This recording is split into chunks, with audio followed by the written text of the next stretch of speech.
Stockwood Park today has been filled with thousands of different cars, from as early as 1913 till today's supercars. This is our 18th year, and each year we get bigger. This year we're hosting the 50th year of the Mini, and we have lots of Minis here, and 50 years of the M1 motorway, and we have people dressed in 50s costumes and just 1,300 cars. Every year we get bigger, every year more people come, and every year we make more money for charity. The oldest car on the show, at the show this year is a 1913 Model T, and we go right up to modern exotica like Ferraris and supercars.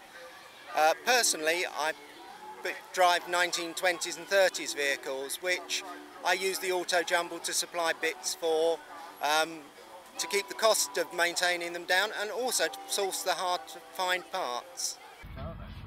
You've probably heard of all sorts of old cars, but what would you say about a three-wheeler BMW? Well, we found one right here.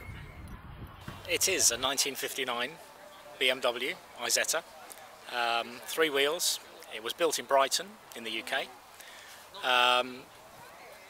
Early 60s, they were trying to get people away from motorcycles and push bikes, get them into cheap, affordable cars. When it came out, it was probably worth to buy them around £350, £370. And then 2-3 years later the Mini came along, but lots of these have been restored now. They tend to sell quite well. There are lots restored which are just put into garages and warehouses and stored, and people don't see them, but we do quite a few charity events and local shows, so it gets quite a bit of attention, and they're nice little fun cars to drive, and everyone seems to know exactly what they are.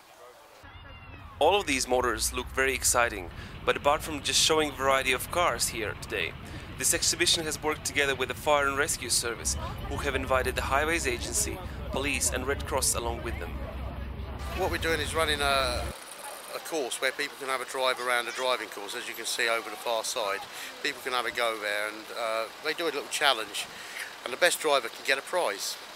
Children can have a go on it, where we've got a booster seat where they can drive the car around the course, and they pay a little bit of money for it, and all that goes to the charities.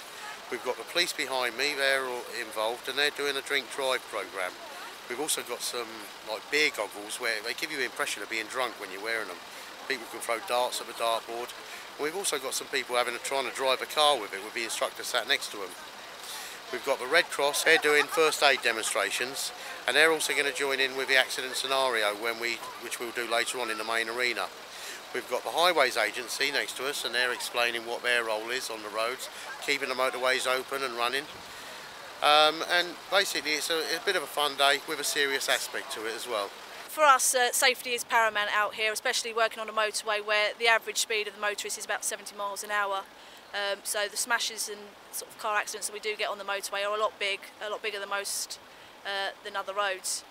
What we tend to find is that when we turn up to scene, people not quite sure who we are, so we're there just to make that scene safe and to allow, obviously, like I said before, the police to take over the role. Safety for us is the most important thing for both ourselves, the rest of the emergency services and other road users. And what I would urge people to do is, when you're on the motorway and you see us, is to slow yourselves down and be aware of your surroundings. Recently we've had quite a number of HGVs involved in RTCs, what we call side swipes, where cars don't allow them enough room. So please just be very wary with a HGV, give them plenty of room to manoeuvre. They're a lot bigger than what your normal car is. This exhibition has been a great success of collaboration, and even though many of these cars can achieve flying fast speed, on the public roads let's obey the speed limit and respect others.